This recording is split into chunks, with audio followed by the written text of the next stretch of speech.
నాకే. ఓ రండి జీ, వచ్చి ఇల్లు చూడండి. ఇల్లు చూసి నచ్చకపోతే నువ్వు వద్దని చెప్తావా? పొద్దునుంచి హౌస్ ఓనర్లు ఎలా చేశారో చూసావుగా. సార్, ఇల్లు సూపర్ గా ఉంది. మీరు హౌస్ ఓనర్ కి ఫోన్ చేసి చెప్పండి.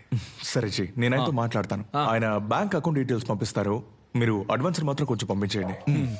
జీ, అడుగుతున్నానని అపార్థం చేసుకోకండి.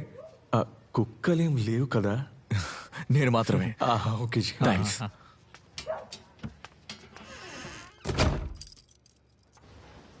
నాతో అమ్ముందని చెప్పి ఇన్నాళ్ళు మోసం చేసావు కదా. 75 రోజులుగా ఊర్లో ఉన్న వాళ్ళందరినీ అలాగే మోసం చేశాడు. ఏయ్, సార్, మిమ్మల్ని ఏ రోజు మోసం చేయాలనుకోలేదు సార్.